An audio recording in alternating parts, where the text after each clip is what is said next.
मेरे मेहरबान, मेरे कदरदान, हमारी हिंदी फिल्मों का संगीत जिन चंद कंपोजर्स के नाम से आज भी रोशन है, जो हमारी सांस्कृतिक धरोहर जिनको मैं कह सकता हूँ, संपदा हैं, उनमें एक नाम है रोशन, माइस्ट्रो रोशनलाल नागरथ। 40 के दशक में रोशन साहब के हुनर से, टैलेंट से, कलाकारी से प्रभावित होकर निर्माता, निर्देशक, म्यूजिक कंपोजर जनाब ख्वाजा खुर्शीद अनवर, जो बाद में माइग्रेट होकर पाकिस्तान चले गए थे, तो ख्वाजा खुर्शीद अनवर ने उन्हें ऑल इंडिया रेडियो दिल्ली में नौकरी दिलवा दी बतौर इंस्ट्रूमेंटलिस्ट। वहीं उनकी मुलाकात हुई कलकत्ता की इरा मोइत्रा से। इरा जी उनके साथ ही काम करने लगी। दोनों ही कला और संगीत प्रेमी थे, तो प्रेम का पुष्प खिलना बड़ा प्राकृतिक बात थी। प्रेम हो गया और दोनों ने शादी कर ली। शादी के बाद रोशन साहब बंबई आ गए और ख्वाजा खुर्शीद अनवर के साथ म्यूजिक असिस्टेंट के तौर पर काम करने लगे। लंबे संघर्ष और चुनौतियों को पार करने के बाद उन्हें इंडिपेंडेंट फिल्में मिलने लगी। बरसात की रात, आरती, ताजमहल, ममता, और छाप छोड़ दी उन्होंने हिंदी फिल्म संगीत में अपने नाम की, रोशन।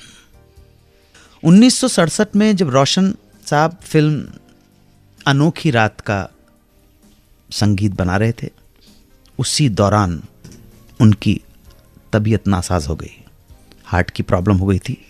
फिर भी उन्होंने ऐसी हालत में भी अनोखी रात के लगभग सारे गीत रिकॉर्ड कर दिए। सिर्फ एक गाना रिकॉर्ड होना बाकी था और दुर्भाग्यवश दिल का दौरा पड़ने से रोशन साहब चले गए। फिल्म का संगीत अधूरा रह गया। इस दुर्भाग्यपूर्ण घटना के कुछ वक्त बाद अनोखी रात के डायरेक्टर दादा असित सेन ने यह फैसला किया कि वो बचा हुआ जो पेंडिंग एक गीत है उसे सलील चौधरी से रिकॉर्ड करवाएंगे और कंपोज करवाएंगे।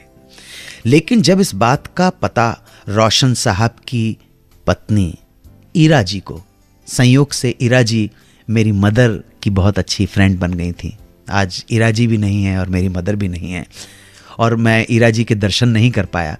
मम्मी हमेशा कहती थी कि तुझे बेटा याद करती हैं तो एक दिन पार्क में आ जा। मेरी बदकिस्मती है, मैं अभागा हूं कि इरा जी से मिल नहीं पाया। तो इरा जी को जब पता चला तो वो उस मातम के शोक के दौर में भी असित सेन के पास गई और कहा कि वो चाहती हैं कि फिल्म का ये जो एक पेंडिंग गाना है वो अपनी देख रेख में रिकॉर्ड करवाएं। ये गीत श्रद्धांजलि होगी एक वियोगी पत्नी की अपने स्वर्गीय पति के लिए। और दादा असित सेन ने इरा जी की भावनाओं का सम्मान करते हुए इस बचे हुए गीत की रिकॉर्डिंग की जिम्मेदारी रोशन साहब की पत्नी इरा जी को सौंप दी। गीत की धुन रोशन साहब ने पहले से ही तैयार की हुई थी।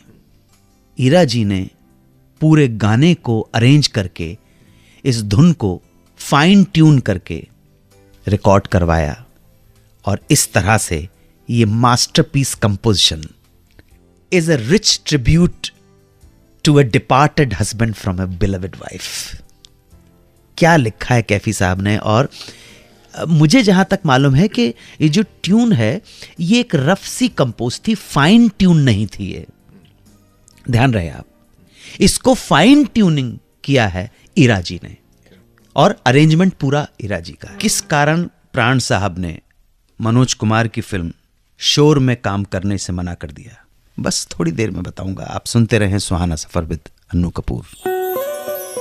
सुनते रहिए रेडियो का number 1 show Suhana suffer with Annu Kapoor, सिर्फ 92.7 बिग FM पर।